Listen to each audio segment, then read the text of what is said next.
Hi weavers, శ్రీశైలంలో ఉన్న మరొక ముఖ్యమైనటువంటి చూడదగ్గ స్థలం వచ్చేసి ఇక్కడ కనిపించే శివాజీ మందిర్. చూస్తుంటేనే నాకు ఒక రాజమౌళి సెట్ చూసినట్టు అనిపించింది. మీకు కూడా అదే అనిపిస్తుంది కాదు?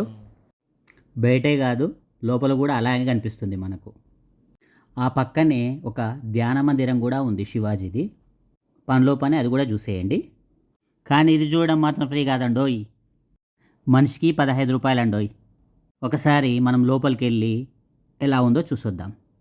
ఇక్కడ మనందరికీ ఓ డౌట్ వస్తుంది, అసలు శ్రీశైలానికి శివాజీకి మధ్య సంబంధం ఏంటని. లోపల ఉన్నటువంటి 3D పెయింటింగ్ చూస్తే నాకు అర్థమైంది ఏంటంటే, ఆయన పరిపాలనలో భాగంగా ఒకసారి శ్రీశైలం తిరుపతి 2 దర్శించుకోవడం జరిగింది. ఇక్కడ చూడండి, శివాజీ మహారాజు పైన సింహాసనం పైన కూర్చొని ఉన్నాడు. ఆయన ఆస్థానంలో ఉన్నటువంటి అష్టప్రధానులు కూడా ఇక్కడ కూర్చొని ఉన్నారు. ఈ మహలు చూస్తుంటేనే చాలా ఎత్తుగా ఒక రాజమందిరం లాగానే అనిపిస్తుంది. ఇక్కడ కనిపిస్తున్నటువంటి పెయింటింగ్స్ అన్నీ కూడా 3D వాల్ పెయింటింగ్స్. ఆయన పుట్టుక నుంచి ఆయన పరిపాలన మొత్తం కూడా ఎలా ఉందో మనకు 3D వాల్పేపర్ రూపం లోపల దాదాపు 24 చిత్రపటాలు అనేటువంటి వరుసగా అమర్చడం జరిగింది. వీటిని చూస్తే మనకు శివాజీ చరిత్ర మొత్తం కూడా సంక్షిప్తంగా అర్థమైపోతుంది.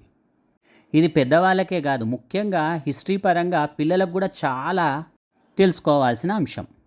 మేమైతే ఎండలో పోయినామండి. ఆ ఎండల నుంచి ఆ మందిరంలో పోగానే అబ్బా ఎంత చల్లగా ఉందో, కాసేపు అక్కడే ఉండాలనిపించింది నాకైతే.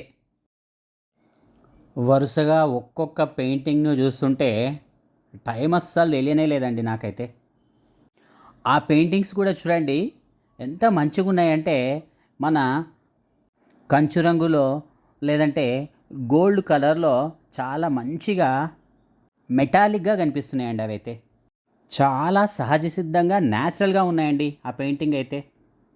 ప్రతి పెయింటింగ్ కింద మనకు 4 భాషలలో క్లియర్గా ఆ సంఘటనను వివరించడం జరిగింది. ఎటువంటి గైడ్ అవసరం లేకుండానే మనం మొత్తం కూడా అర్థం చేసుకోవచ్చు. చూడండి, ఇక్కడ కనిపిస్తుంది చూడండి, శివాజీ మహారాజ్ శ్రీశైలం వచ్చిన ఆనవాళ్ళు. ఆ పక్కనే కనిపిస్తున్నాడు చూడండి, తిరుపతి వెంకన్న స్వామి, అంటే తిరుపతికి వచ్చినటువంటి ఆనవాళ్ళు. ఇక్కడ కాసేపు ఉండి ఆ పక్కనే ఉన్నటువంటి ధ్యాన మందిరానికి కూడా వెళ్ళినాం. ఆ ధ్యాన మందిరం చాలా ప్రశాంతంగా నిశ్శబ్దంగా ధ్యానం చేస్తే ఎలాంటి వాతావరణం ఉందో అలా ఉంది. శివాజీ మహారాజ్ ధ్యానంలో ఉన్నప్పుడు భ్రమరాంబాదేవి ప్రత్యక్షమైనట్టు మనకు చరిత్ర చెబుతుంది. ఫ్రెండ్స్, నా వీడియో నచ్చినట్లయితే లైక్ చేయండి, షేర్ చేయండి, సబ్స్క్రైబ్ చేయండి. Thank you.